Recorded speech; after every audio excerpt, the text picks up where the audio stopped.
harar waxay ka mid tahay magaalooyinka Itoobiya ugu qadiimisan waana xarunta taariikhda Islaamka Afrika ugu faca weyn halka magaalada Jagol ama Harar ee caasimadda dawladda deegaanka Hareeridu ay tahay deegaanka ugu baaxadda yar dhanka dhulka tobanka dawlad deegaaneed ee dalkan Itoobiya uu ka kooban yahay sidoo kale magaalada Harar waxa ku yaala in ka badan 300 oo masaajid oo qadiimi ah iyo madxafyo kala duwan oo lagu kaydiyo lacagta qadiimiga ah oo Harar kaliya laga isticmaali jiray kumanaan sano ka hor waxa sidoo kale ku yaala deerar waaweyn iyo waliba afar albaab oo waaweyn oo magaalada laga soo gali jiray xilliyadii halgamiyadii Islaamka iyo guryo qaab qadiimi ah u dhisan oo gacanta lagu dhisay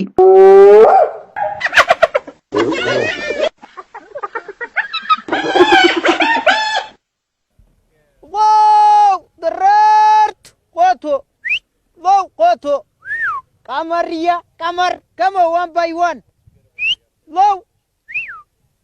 haddaba howlwadanada wakaalada warbaahinta deegaanka Soomaalida ayaa dhawaan booqasho hawleed ku tagay magaaladan mucjisooyin kale ee Harar si markaasi ay wax uga soo ogaadaan taariikhda qadiimiga ah ee Harar waxaana kamid ah goobaha aan booqanay ee Harar seerayaasha waraabaha ama dhurwaaga lagu xanaaneeyo sidoo kale dadka waraabaha daryeela iyo waxgaradka reer Harar ayaa cadeeyay in dhurwaagani sida xoolaha magaalada loogu dhaqayo oo xiliyadii hore ahaa sidii lagu yaqaanay waraabaha mid xoolaha kala duwan ee dadku dhaqdaan cuna isla markaana ay bulshadu leen jirtay maadaama uu dhurwaagu dadka dunyada bacad ku ahaa qaar kamid ah odayaasha iyo dadka cilmiga dhaqashada iyo daryeelka waraabaha ku xeel dheer ee reer Harar ayaa sheegay in waxgaradkii xilliyadii hore ee waraabuhu wax cuni jiray joogay inay curiyeen fikir ah in dadka reer Adari ayna waraabaha layn oo la xanaaneeyo ama la saaxiibo kadib markay waxgaradku soo saareen go'aanka ah in waraabaha la dili karin ayaa dhurwaayadii loo diyaariyay hilib iyagoo waraabiyaashiina ay yimaadeen goobtii hilibka loogu diyaariyay waxayna halkaas ku cuneen hilibkii markii heshiiskaas dadka iyo waraabaha dhaxmaray kadib waraabuhu gabi ahaanba wuxuu joojiyay cunida hilibka looda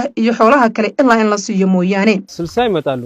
60ዎቹም እንደመጡት እዚህ ቦታ ላይ waxa yimaada ilaa 60 xabo waxaana u kala qaabilaa sida ay kala dhow yihiin una kala hor yimaadaan qaarkood afkaaga ayay ka qaadanayaan hilibka qaar kalena gacanta ayay ka qaadanayaan qaar dhabarka ayay ka fuulayaan laakiin maadaama ay koox yihiin intooda badan markaad u tuurto ayay qaataan sidaas ayayna ku cunaan 60ka xabo intooda badan waxay leeyihiin magacyo gaar ahaan kuwa dadka u soo dhawaada markaad ugu yeedho magacooda ayaga ayaa garanaya oo imanaya magacyadoodana waxaa kamid ahaa Fika Jambo hadda wali ma uusan imanin madka la yiraahdo Jambo Fikana wali ma aysan imanin tan hadda joogta waa mid cusub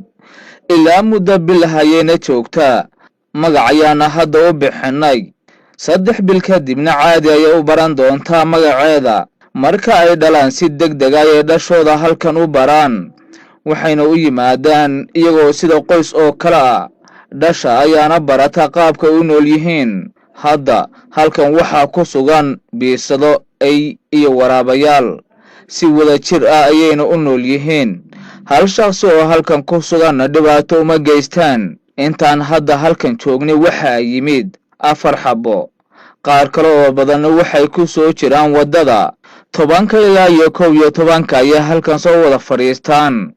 5 subaxnimo marka ay tahay ayayna dib ugu laabtaan goobtii ay ka yimaadeen waxa jira goob ay maalintii tagaan haddii aad rabto inaad tagto goobtaasina waa lagu geyn karaa muddo 29 sano ayayna halkan yimaadaan geesta kale guud ahaanba waraabaha la xanaaneeyo ayaa noqonaya 60 xabo balse xeeradan waxa lagu xanaaneeyaa 25 waraabe oo xilliga maalintiina duurka u foofa habeenkiina goobtan ku soo noqda arinta la yaabaysid ayaa inay leeyihiin magac mid walba marka loogu yeedho uu hore u soo dhaqaaqayo